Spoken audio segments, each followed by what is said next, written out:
Yes, love's a secret weapon. Yeah! Hi, I'm Donna Loren. And I'm Dr. Adam Gerace. And you are listening to Love's a Secret Weapon podcast. Chapter 18, Dream World, Part 2.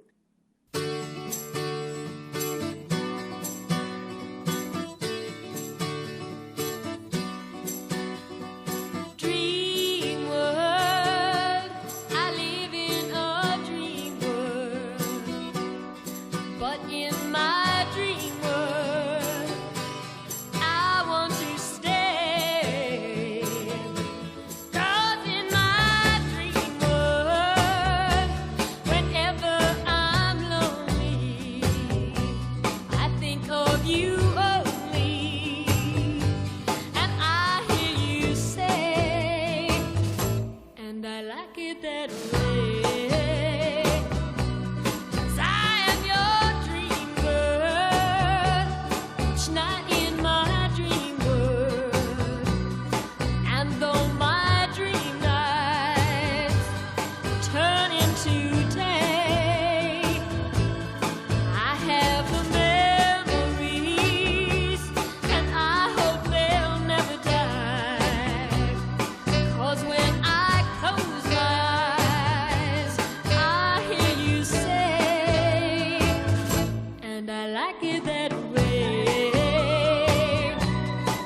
I used to sit and cry because you said goodbye. I didn't know what to do. But then suddenly the answer came to me.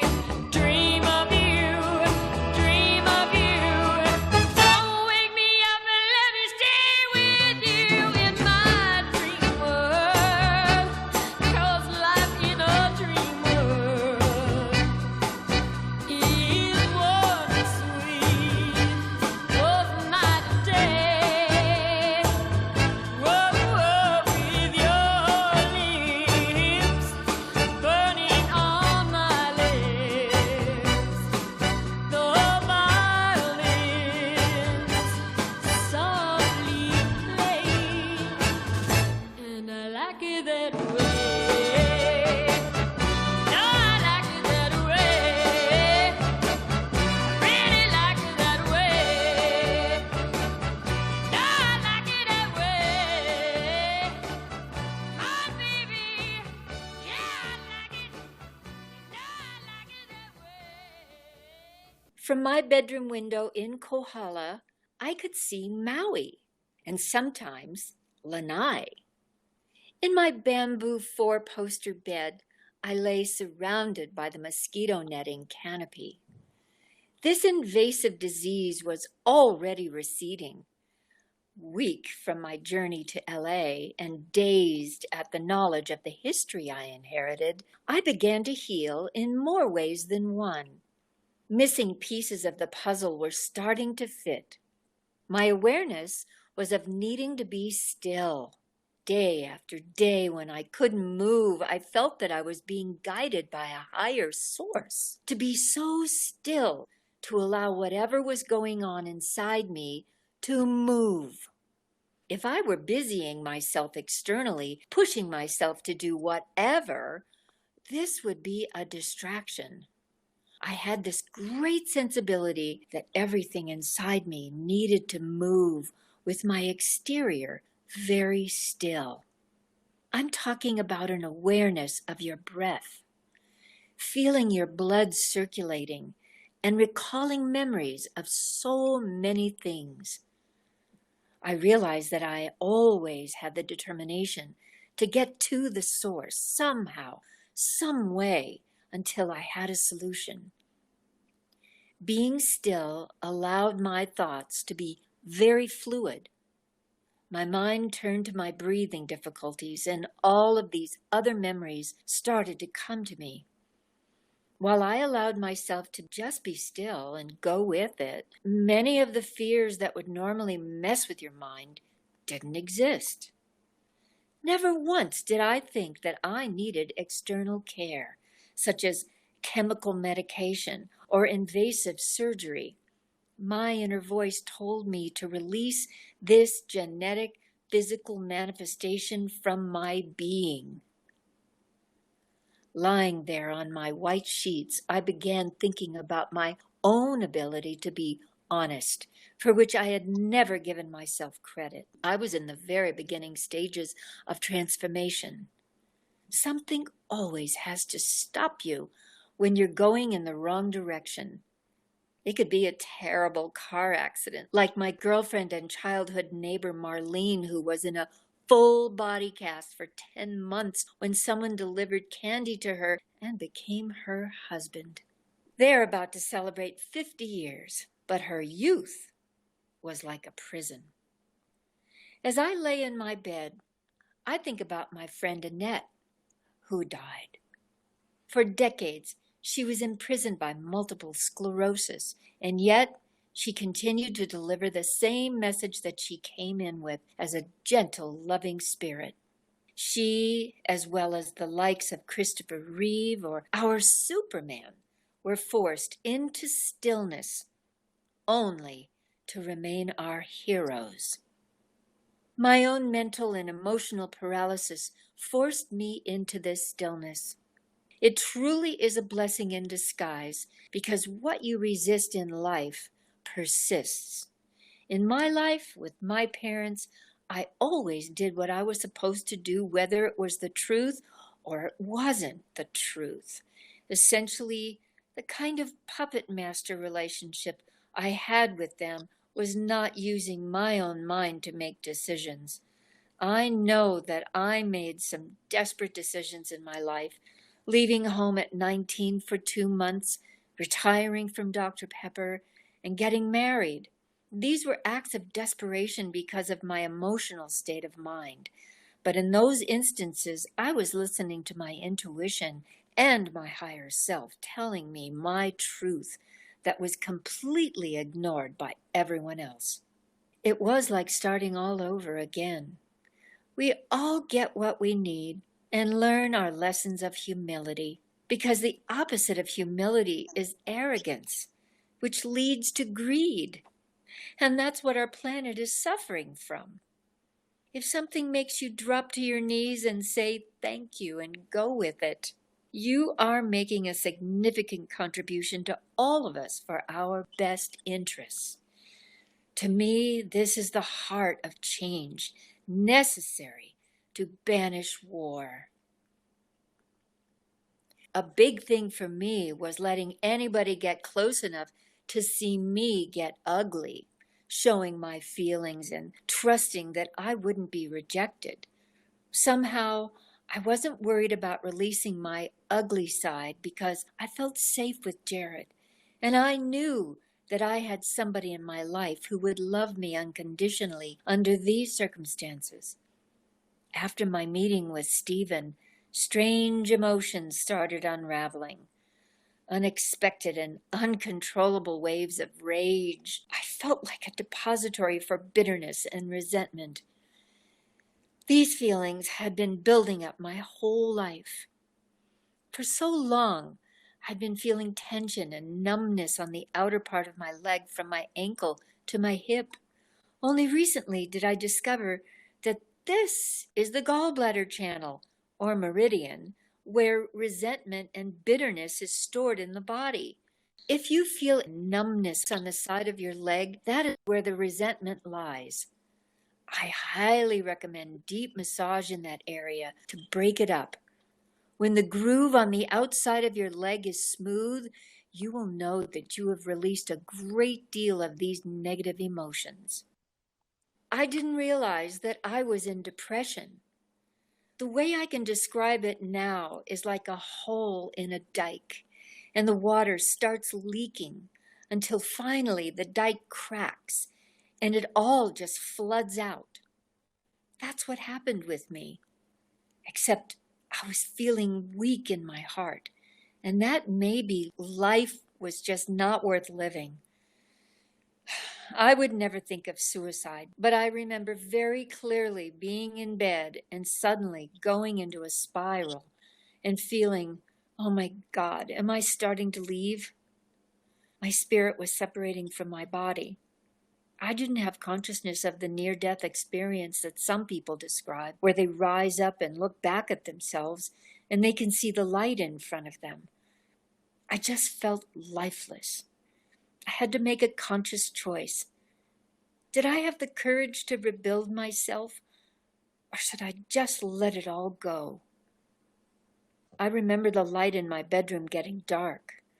Everything was still all around me. I couldn't hear the birds outside or the wind blowing through the trees near my window. My breathing was shallow as I fell into the night of my broken dreams. My eyes were open in the dark, looking up, waiting for a sign. I must have drifted off, because the next thing I remember is hearing the sounds of life all around me. A gecko that lived in my bedroom made a kissing noise. I opened my eyes to see not one, but two almost translucent flesh-colored geckos entwined in a figure 8, the sign of infinity. They were in embrace. They charged my soul with a fire to want to live. I think a lot of what you say in that reading, Donna, is very important and impactful and potentially useful to our listeners, because I think it speaks to this idea that we're often very externally focused. We're very busy doing things.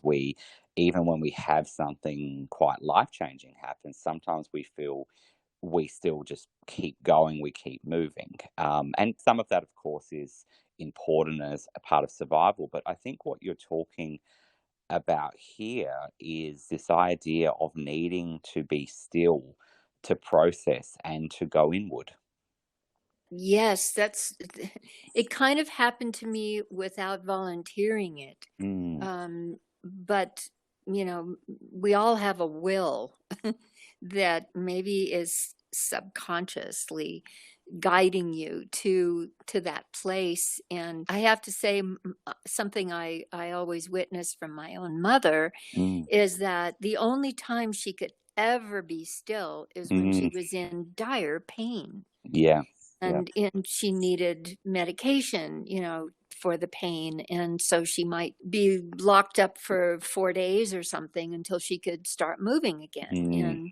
Mm, And part of that was, to be a martyr and to need sympathy. And, there's all these different, I don't know, what devices, or maybe there's subconscious or just yeah. emotional lack of fulfillment that, you have to be in pain to, go to bed for a few days. Mm, But that was kind of what showed up for me. It's, let's face it, once I retired, my life was really all about choice. And I did, raise a family, and I was a very busy woman. But by the time Jared and I moved to Hawaii, my time was my own. mm, And that makes a big difference. mm, So, so if I needed that time to be still, and that's how my higher self guided me, I could do it without thinking, oh, how am I going to pay the bills and all of, be responsible. mm, That's definitely a factor. And I know that puts a lot of pressure on people, mm, just having to be part of the world to, as you say, survive. mm. But this whole business of taking a moment and not waiting, or not pushing yourself to the point where you need a block of time. I think that's why people, have leaned a lot toward meditation. Meditation, you don't have to do it for 2 hours every morning and an hour every night. It's a consciousness. If you tell your body, tell your mind and your body that, I'm just going to have 5 minutes of quiet. Absolutely. I think it can be something that can take something like meditation or mindfulness, which there's a lot of talk of, can be something that can take time to sort of learn how to tune into. But then once you do, it's an approach to life. It's something that you can do at any time, and it just becomes a part of your way of being in the world. I heard someone speak about this the other day, that when they find that they're even getting really stressed in a day or something like that, and when that happens and you realize you're behind in your work or whatever else, you feel, well, I've got to move faster, I've got to move faster. And he was talking about this idea of just take those 5 minutes to center yourself, to feel your feet on the ground, or to light some incense if that's what you like, or to have something tactile, just to get yourself back out of all those thoughts, out of those racing emotions, and back into the world, to be mindful in the world. And that doesn't have to be, as you said, something that takes 2 hours to do. If someone's got the ability to have 2 hours of meditation, then awesome. But if you don't, you also don't need that. Mm-hmm. I want to bring up a few things. First of all, I want to mention, the Vietnamese monk Thich Nhat Hanh, who basically led a life like the Dalai Lama. He was expelled from his country, and, a man without a country. And he ended up in a little village in France and started a monastery, which is called Plum Village. I may have mentioned it before. And he wrote a book called The Way Out is In. It's a very simple phrase, but oh my God, it takes a tremendous commitment to allow yourself to go there. That's I think that one sentence is just perfect, isn't it? Yes, and so I try to incorporate that into my daily life. Then there's two other things I wanted to mention. I feel like, and I want to call this virus, this pandemic that we've been experiencing, I want to call it the Corona Goddess in a way, because energetically, even though there's been a lot of illness and there's been a lot of stress and there's been a lot of reaction and death, and what happened is the world stopped. And call it whatever you want. I call it the Corona Goddess, but I think that energy came in to say stop. The way the world is going can't sustain. So stop. Stop, look, and listen. Yeah. and she doesn't seem to be going away anytime too soon. Well, that's exactly it, isn't it? That I think we all thought this would be done by now, and it's just something that's going to be a part of life. But I think, for all the awful things that did come from it, it did make many of us stop and to think about, what am I feeling? What do I want? What are my goals? What's the meaning in my life? I think for a lot of people, it did that. I think we might have spoken about this before, but this idea that, many people as a result even did things such as leave jobs. And it wasn't always just about necessarily finding, say, a better position or something like that. They often moved sideways because it was more about where they were working perhaps didn't gel with their values, or what they felt was important to them, or what sort of meaning they wanted in life. And so I think in some ways, by making us stop, and we can look at this in any way we want, we could suggest that it's just something that happened and it made us stop, or we can see it as sometimes when we're going in the wrong direction. It's almost like I think we've maybe said this before, that sometimes your body says to you, because you're going, and then you get sick, where you have to stop, even if it's just something like a really bad cold, is that your body's kind of saying stop, or I will stop you. And this kind of happened on a bit more of a macro sort of world level. Yeah, because, getting back to this concept of community, we all need to experience the same thing to cultivate the empathy for one another. We've been experiencing so much division and so much separation for so long that the stillness that so many people experienced, well, look how you and I adapted stillness into this podcast. And we're not the only ones. This has been a phenomenal vehicle for communication and bringing people together, in the context of stillness. that's where this all started. And I even was just thinking that as part of this, monk's work, from what I understand, is that there was a lot also about, teaching young, children to meditate or be engaged in mindfulness, and that's something very big that many schools now get Wonderful. kids to learn early how to engage in some sort of mindfulness, some sort of meditation, whether it's just a grounding exercise where you focus on your breath, or you even look around a room to kind of ground yourself out of your thoughts into the world. And how wonderful for them, that those new generations, to be able to learn that sooner rather than later, so that's something they can take into life. I agree. Well, there's one other thought that I wanted to incorporate, because an author that both myself and my husband have read, The Surrender Experiment and The Untethered Soul, written by Michael Singer. I highly recommend. He was a young man studying economy, going into the financial world.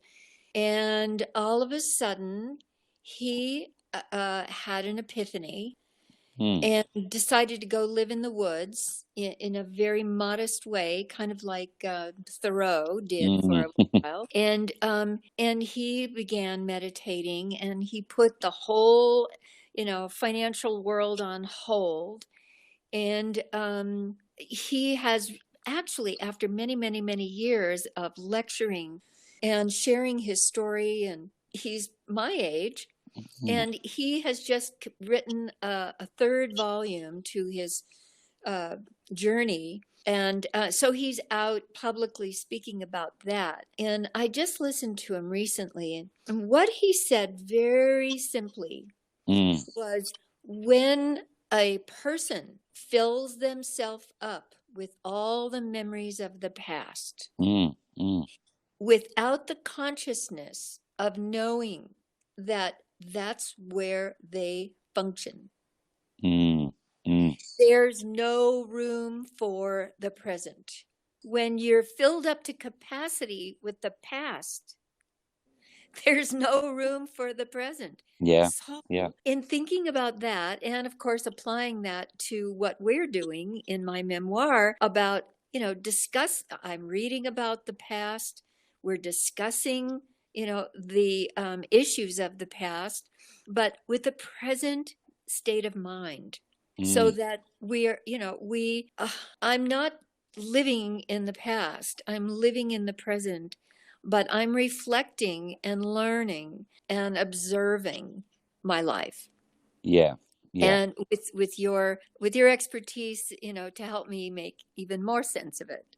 So what he followed up with, Michael Singer, was saying that when you gain a little consciousness of having that memory rise up, and you are aware that you're immersed in that memory, that you consciously take a little step back and begin to look at it, begin to observe it, and then you begin to remove yourself from the past. You can see it as this cloud. You can contain it, and you can consciously let it rise up out of you. Let it go. It sounds very simple. I have also put that into practice for quite a few years.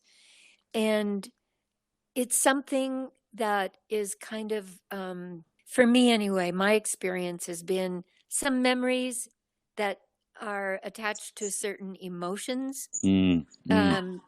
Sometimes you just don't want those feelings to go away. And so you cling to the past. And then I kind of woke up to the idea that those feelings can still be genuine. That is, that can be infinite part of who you are, without getting stuck in a place where basically it kind of paralyzes you and causes who knows how many complex dysfunctions, sometimes Mm. just lack of like foggy thinking or depression, which I just mentioned in this chapter. And what I realized about depression is it's a bodily function, or from the mind, that helps you cope with the pain.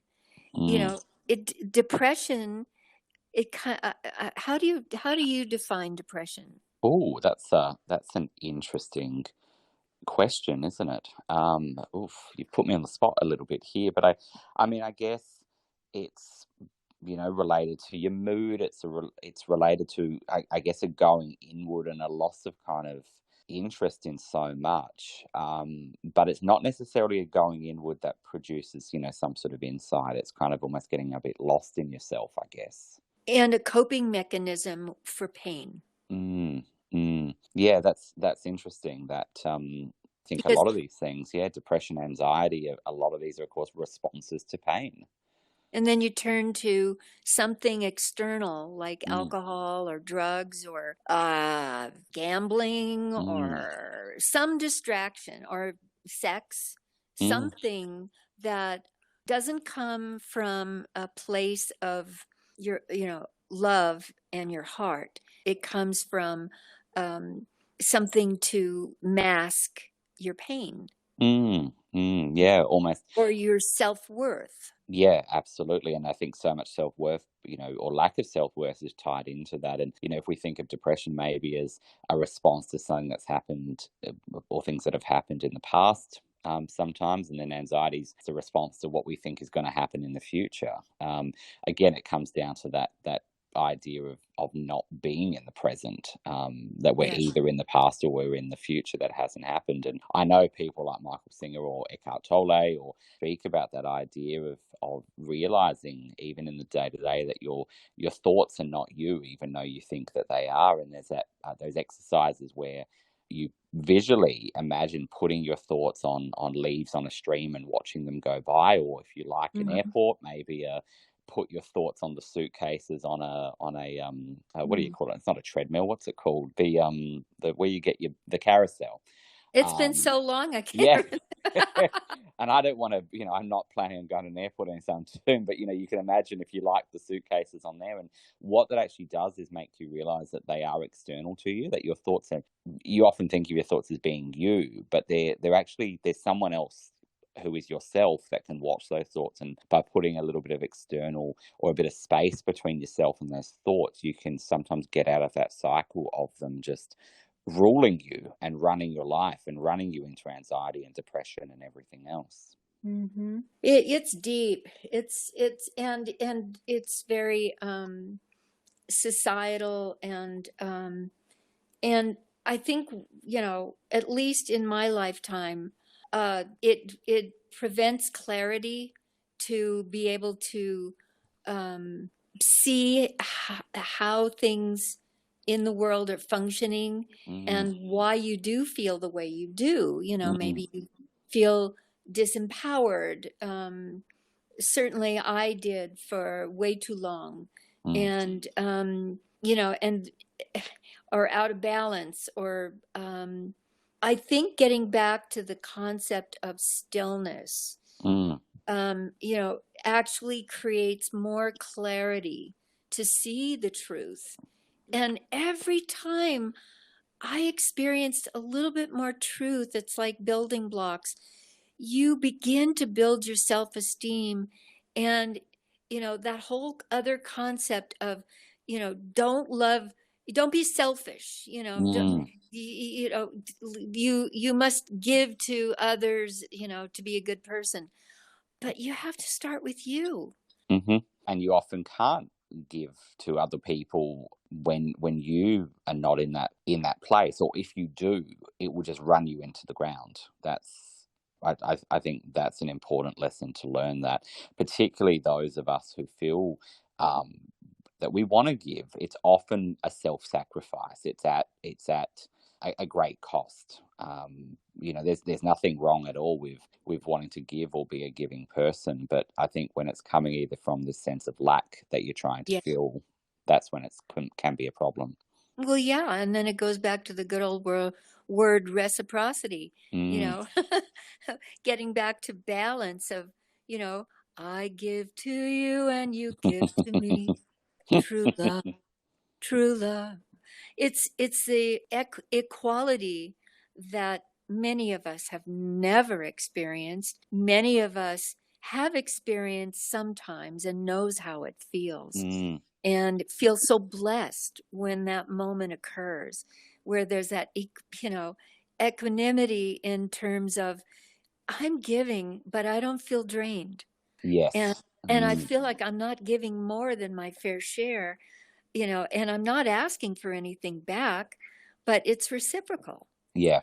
Yeah. and it's such a great feeling. So with the idea of being still, volunteering to be still before something tragic happens Mm. that causes you stillness, and you know, for who knows how long, so gradually, whatever it takes, you know, I don't have the magic formula, but it could be a walk in the woods, it could be um, yoga, it could be whatever you do that you love to do. It could be Mm. brushing your dog. It could be anything that keeps you in the present, but also allows your mind to be still, Mm. and find the clarity so that you can somehow the truth can become in more of a laser focus and help you love yourself more. Absolutely. And I would be interested to hear from our listeners if you do have your own methods for being still or places that help you to do that. And as always, let us know. You can write to podcast at donnaloren.net or on social media. It would be very interesting to see, what are some of those good habits that we can cultivate and also learn from each other. I know. And Yeah. Dr. Adam, I just thought of another one. You Mm-hmm. know, um, I spend 5 or 10 minutes just about every day weeding. Mm-hmm. Yeah. If I have a little patch where I'm trying to grow something and a weed pops up, or a patch of weeds, it it just takes me right into the present. I'm dealing with the earth. I pluck them out, and it makes me feel so good, you know. And not only my mind is clear, but that patch of earth is clear, you know. You can come and do that anytime you'd like. That's one Oh, of I'd my love to. that's one of my least favorite things to do, but Just don't put me on the clock. I can only do it so long. well, that's I think that's a really nice way of being able to process, having your hands in dirt, I think is just excellent. I like doing that with plants, just planting. I think that's actually really cool. There's just something about it that I don't know, it must just go down to something evolutionary, that we're being surrounded by soil or water or whatever else. But You know what? We yeah. all came from an agricultural society because we all had to eat. We came from the earth, Mm. the seeds that had to nurture and pray for the sun and the rain to produce the photosynthesis, to Mm. have to nurture us. And we see them bloom, and we pray for that every day, and then finally it's something for us to consume and share. That's where we all came from. Yeah, absolutely. And I was thinking of, as we were sort of talking about a lot of this idea of, sometimes having the courage to you know, go into some of those experiences that we've had, because our next guest on the podcast is a man named Robert Baum, who came and spoke with us about his love of pop culture. He has quite a almost encyclopedic knowledge of pop culture and shows like Indeed, he does. Batman. Yes. Yeah, he's great with so many of those little facts about sort of those interests. But he also does, I think, share with us and be brave to share with us, some of the sometimes difficulties or challenges that he has had in his life, and how he has tried to, work with that. And we really value our guests coming on to talk about whatever they want or whatever we talk about in conversation. But, I think the willingness to sometimes be honest, it can be difficult. And liberating. Mm-hmm. Absolutely. And I give him great trust and honor for being so courageous. And I really enjoyed our conversation with Robert. So let's listen. Welcome back. And today, Donna and I are really pleased to be joined by Robert Baum, who will be talking a little bit to us about his interest in mid-century, particularly Batman. Robert, nice to speak to you today. Thank you. Hello, Robert. Where are you? Where are you located? Actually, I'm in currently the city of brotherly love is now home. I actually just got back here a year ago from having spent a few years in Lafayette, California. Ah, okay. So, but you're still based in California. Brotherly love meaning? Well, no, I live in Philadelphia now. I mean, I used to live in California, and recently I had to move back. I see. Well, just to clarify for us as well as our listeners, I don't know if everyone understands that reference. Okay. I know I'm most familiar probably with, I'm just thinking of those steps in Rocky, but that's probably what every person talks about when they think also of 30th Street Station in the films Blowout and Witness. Ah, right. And what in sort the of Sixth Sense as well. Oh, so it's quite a film location around Philadelphia. And also, what else can I think of that was... there was a film from 1981 called Taps, which starred Timothy Hutton and the late George C. Scott and Sean Penn and some guy named Tom Cruise. I don't know what happened to his career. Yeah, and what precipitated your move from California to Philadelphia? Believe me, it wasn't for the cold, but it was the matter of the rent. I see. Makes good sense.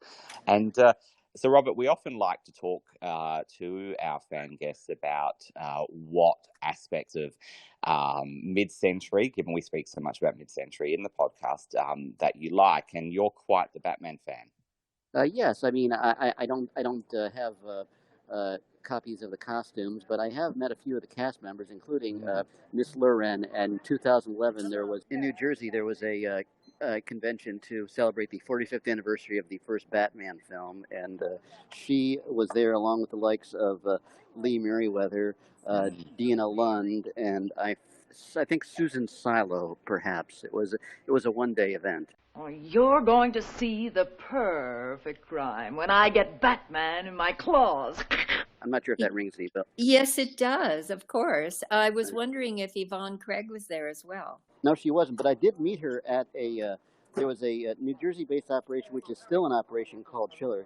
And actually I met her in 1997, and of course I was kind of geeked out for it, and when her assistant took a photograph of us, I said, on the count of three, we'll say Nijinsky Medal, which was a reference to her character of Natasha in Like Flint.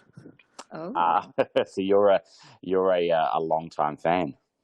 Yeah, I mean, I'm still trying to get caught up on 60s trivia, but I mean, I guess I'm a pop culture junkie. I mean, science fiction whetted my, I guess that you could say that whetted my sci-fi Jones vibe. I mean, with the likes of the old Batman series, of course, Star Wars, Planet of the Apes, a handful of reruns of Voyage to the Bottom Sea and Lost in Space, and that's just for openers.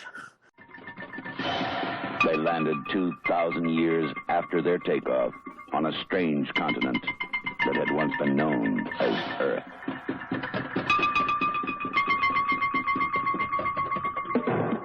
From one of the most successful motion pictures ever made comes an exciting new television series, Planet of the Apes. So what is the year of what was the year that you were born? Well, just last December, I celebrated the 13th anniversary of my 39th birthday, to paraphrase Jack Benny. Okay. Well, that's very interesting, because I know I used to watch Planet of the Apes with my son. So now you know that, there's a parallel. And I know how enamored he was with Planet of the Apes. So and if I'm not mistaken, Linda Harrison did appear in your episode of Batman, if I'm not mistaken. That's true. The cheerleaders of Woodrow Roosevelt High. That's Yes. right. Wow. You're like an encyclopedia. You're too kind. At least, I mean, I think it's a wonderful interest to, catch up on the likes of what happened in Hollywood and how Hollywood affects our lives so intrinsically. Well, I've been a pop culture fan, as I said, for a number of years, and I guess I'd chalked it up to something of a rather lonely childhood, I guess, because of my interests. Please tell me. Well, I wasn't exactly the greatest of socializers, and at the risk of being TMI, I've only recently, in the last handful of years, found out that I have Asperger's. Right. I see. Mm. So you're very focused. Yeah, I try to be, but the pop culture arena is something that kind of I have a particular interest in. I mean, I've also served as a guest on someone from, if I may say, your old neck of the woods, Boston, Massachusetts. There was a guy on WBZ whose show I appeared on a number of times to talk about film. And That's lovely. well, I've written a number of film reviews. I've tried to do some screenwriting. I do have a fondness for things like the Bond films, the Star Wars films, and I guess that plays part in my collection because I would sometimes go to conventions back in the day, and among the items I have is a Kill One sheet, the 1989 James Bond film, autographed by David Hedison, Anthony Zerbe, and Patti LaBelle. And I know that's probably a little too trivial, but not at all. So who is your favorite Bond? Sean Connery, but I actually think Timothy Dalton was a sadly underrated one. Okay. Well, may I cast my vote for Pierce Brosnan? Oh no, I don't mind at all. Adam, do you have a favorite? Oh, I probably have to go for the original Sean Connery, the original and the best, which is bad because I know there's also the Australian George Lazenby, who only did one film but did a very good film. And if you're a total Bond purist, even though they weren't part of the Albert Broccoli films, there was an American named Barry Nelson who played him in the first adaptation of a Bond work, Casino Royale, back in the days of. I think it might still be on YouTube. It was a TV presentation. I guess a lot of people remember him more for being the manager of the Overlook Hotel in Stanley Kubrick's The Shining. Yes. I just learned a bit of trivia, but it's not trivia to me. But a little known fact that Jimmy Page from Led Zeppelin played on the track of Goldfinger. Did not know that. Yeah. So when you listen to the guitar, and he was so young then you know who that is. Led Zeppelin, also The Firm, and the guy who probably is forever became well known for the guitar solo on Stairway to Heaven and a double neck guitar. Oh yes, absolutely, and he's still cranking away. We could have used you. We were at a quiz night, not that recently, but a while back. And the question was, who was the first Bond? And I knew it wasn't Connery. I knew there was something else, but I could not figure out who it was. It was Barry Nelson. I will remember that if it ever comes across again. From Television City in Hollywood,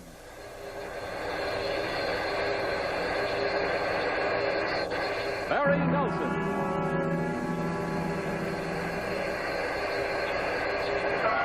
Peter Lorre.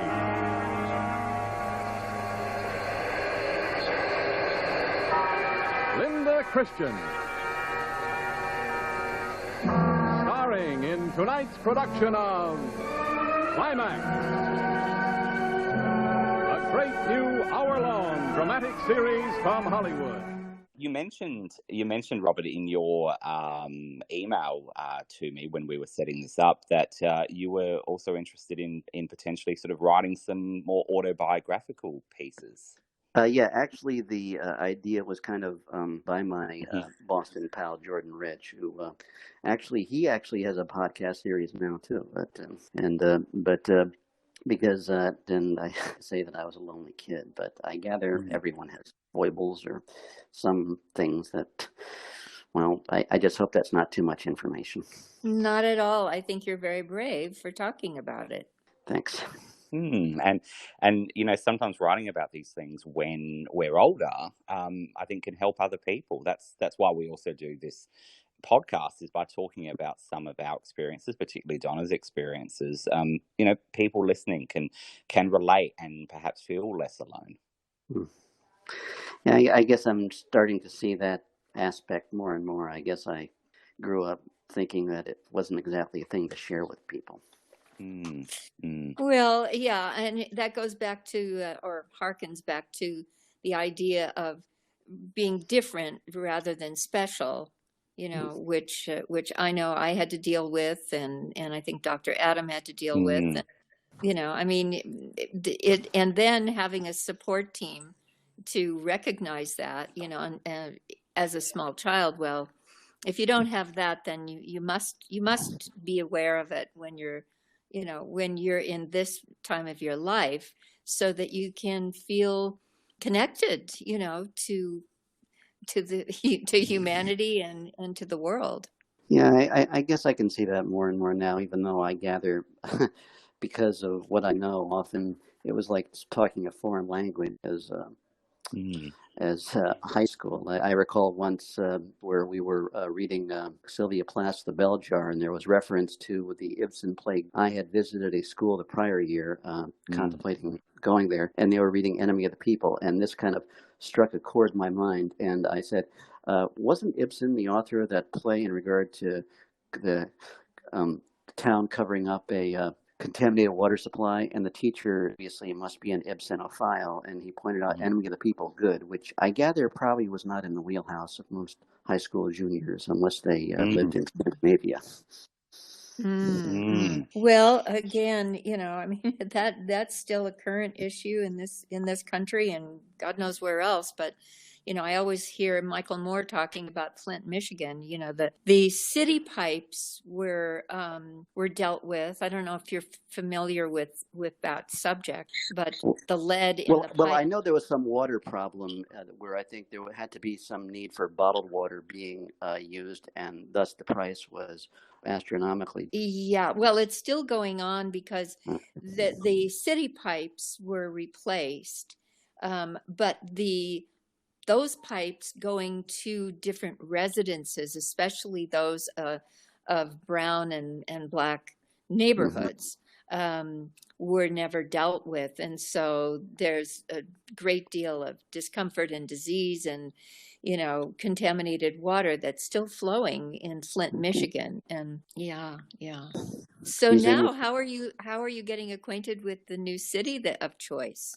Well, I kind of sort of knew it back before, because what brought me out to California was my father was in an end-of-life facility because he was on that trip of turn called Alzheimer's, and as you don't know when that voyage will end, and he had been on it for a considerable time, and so I gotten word from California from family there where my brother lived. He's wanted to be near his father and have his kids there in close proximity, that the end was coming and be prepared for it. And I guess I was kind of prepared for it, and I was there when he took his last breath.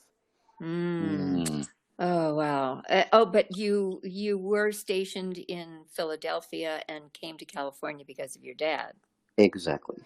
I see. Right. So you've gone back. I see now. Yes. Yeah.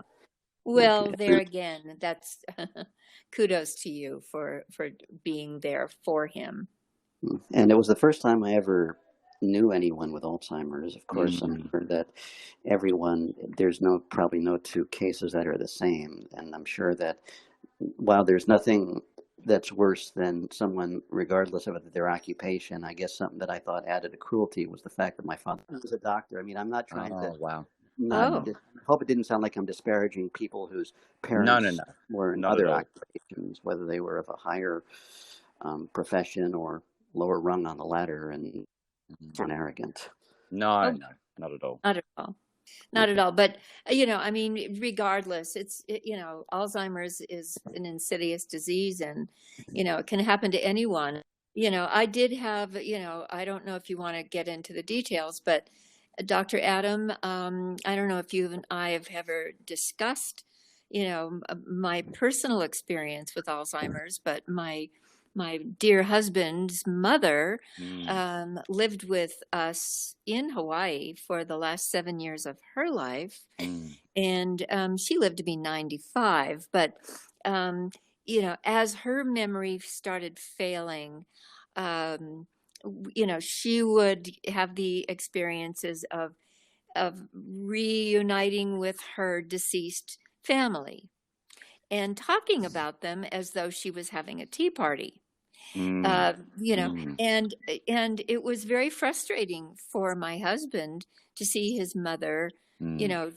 kind of drifting into an how do you say that? How do you say that? Oh, yeah. I guess a loose. Now we've got solved. Illusory. That's it. You got it. There we go. Okay, world. But hi, Lucy. She liked that. But Robert and Dr. Adam, my own take on being with her in conversation and seeing how she drifted into another realm, it was so comforting to see how happy she was Mm. talking about it that way, that I decided to go along with it and be there with her and not try to fight it and, try to get her into whatever my reality was. Mm. But that was my personal experience. Was that similar for you, Robert? Actually, no. It was often maybe better had I taken that approach, but a number of times he would say that he was going to ask to be taken to the train station so he could take a bus or Mm. get back to upstate New York to see his mother. And his mother had been, at that time, dead for nearly 40 Yeah. years.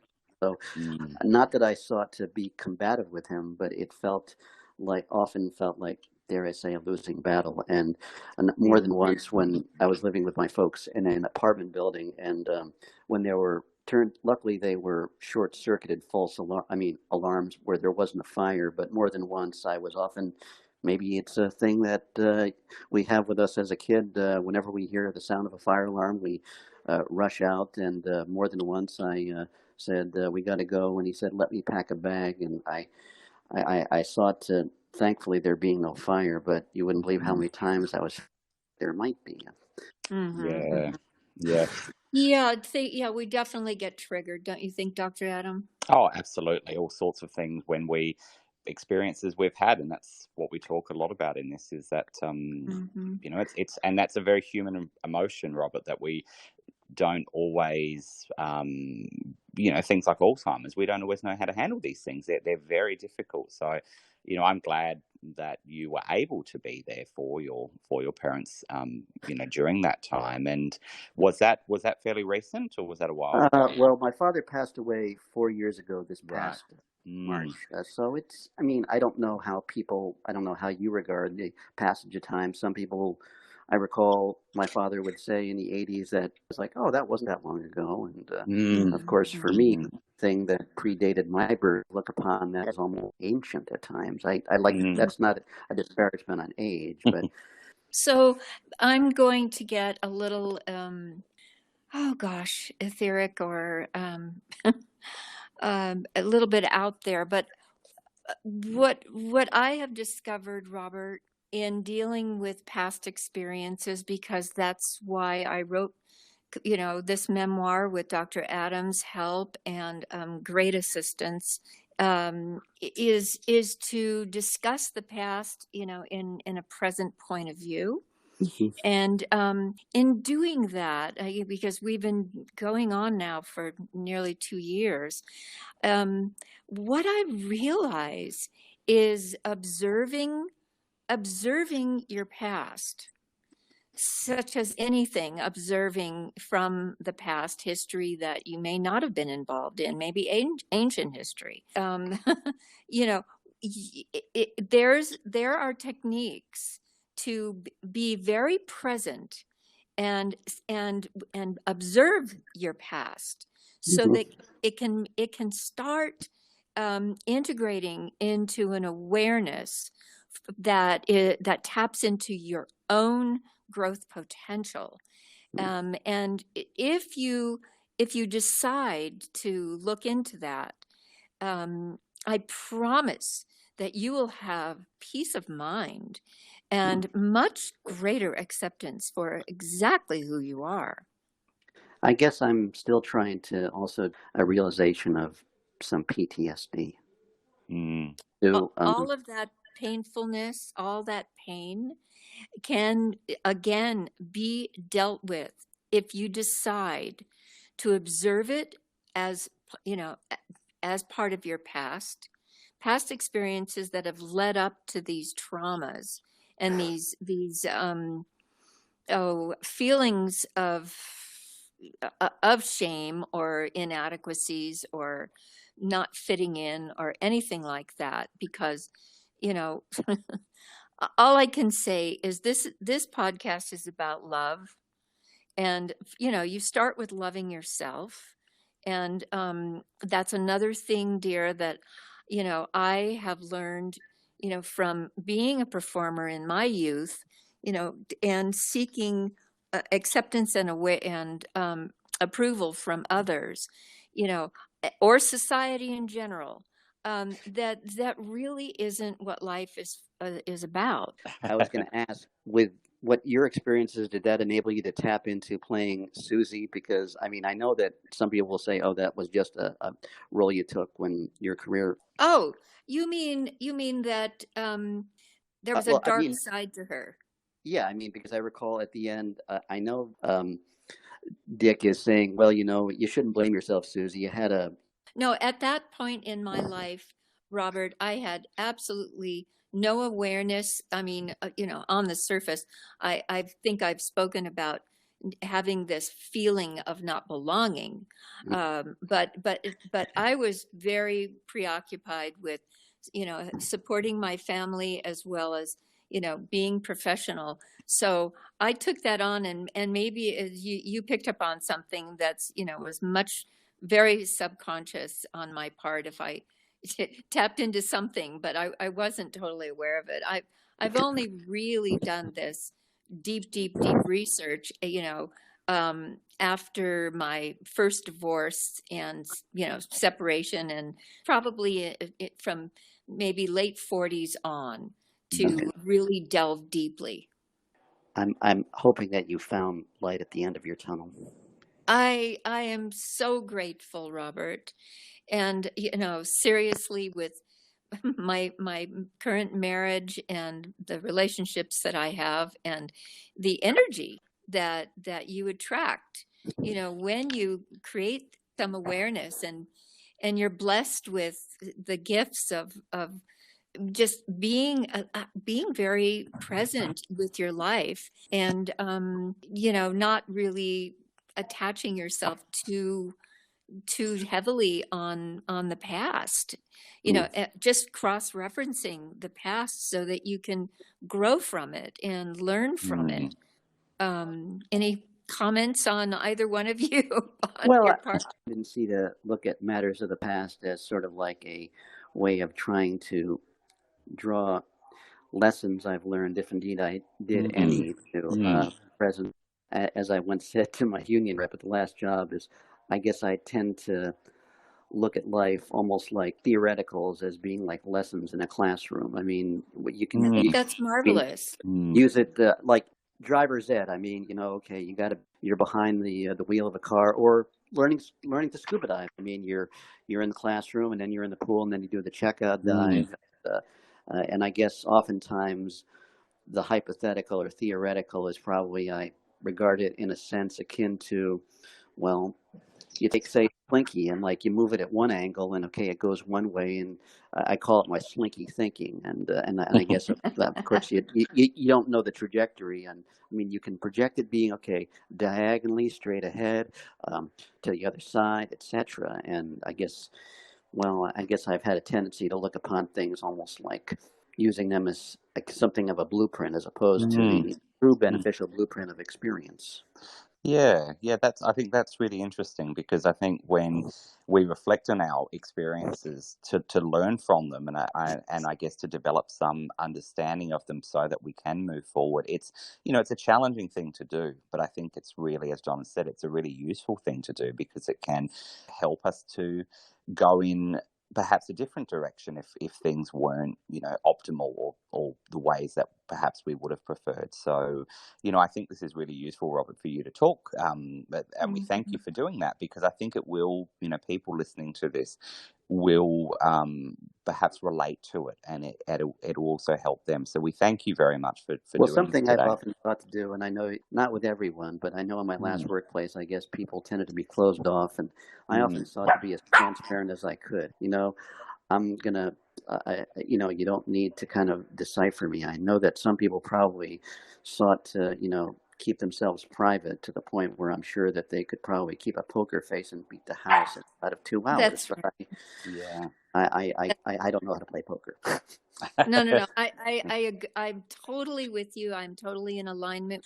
And I think it takes great patience, with yourself, as you become more aware of things and align with what I call the vertical, because I like to tap into the super grid that, it just kind of makes me feel like, I have very limited power on my own, but if I surrender, to the divine, then that energy helps me be co-creative. And but I also think that everyone has their own pain threshold, and not everyone has the courage to go through what you need to go through that pain of growth. I mean, that's it's literally, it's not like growing pains just, coming into your adult body.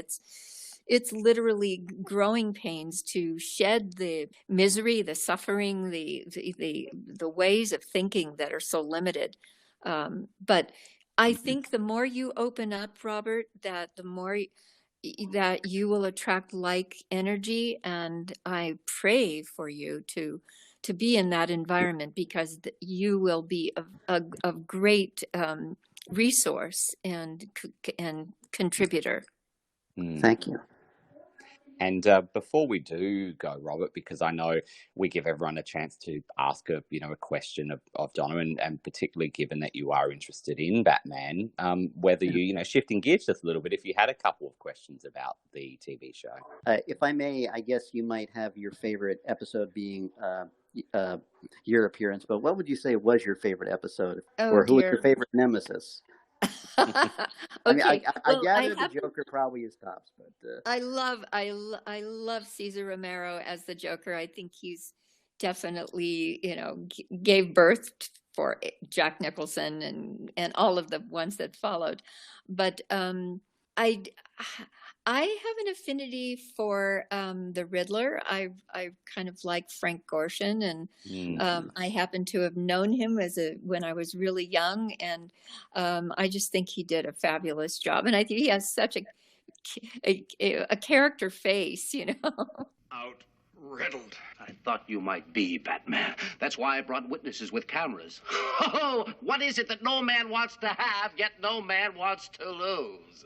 A lawsuit. Correct, boy wonder.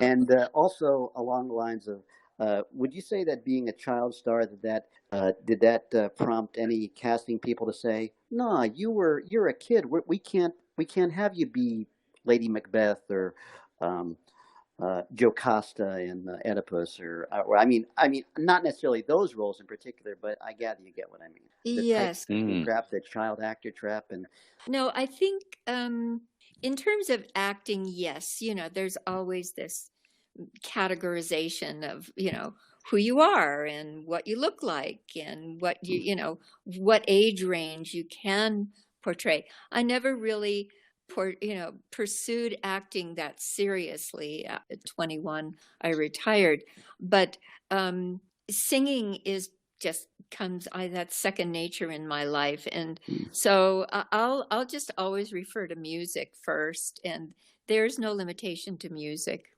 Amen. So I want to thank you, Robert, for giving us this pleasure of your time and your beautiful brain and vocabulary and your knowledge and wisdom. I hope for you, to seek happiness and joy and deal with the difficult elements that we all are, and know that you're not alone. Thank you very much.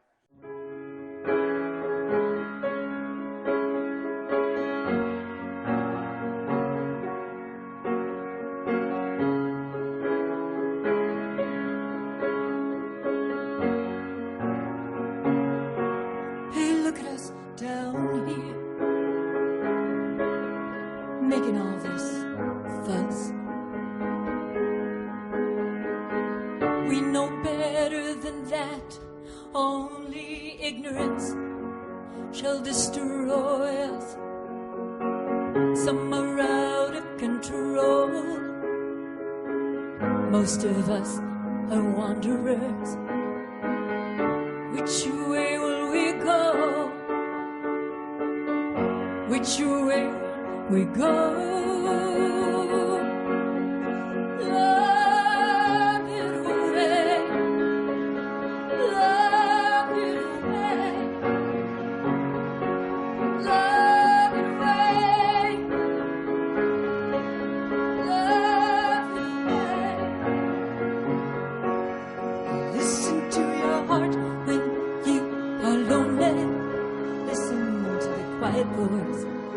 Inside you, and listen to your heart when you are lonely, telling you which way to go. Should I turn right? Should I turn left? All the answers inside you.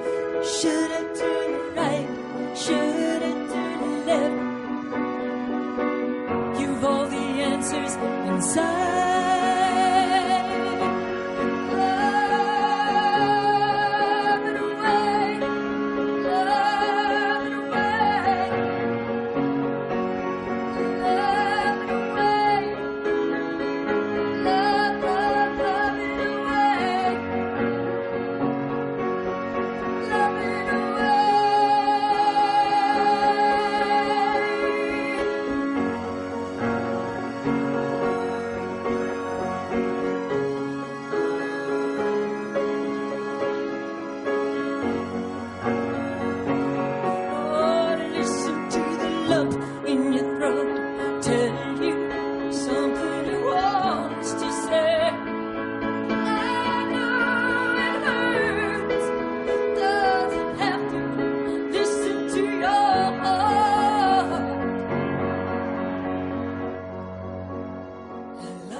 Yes,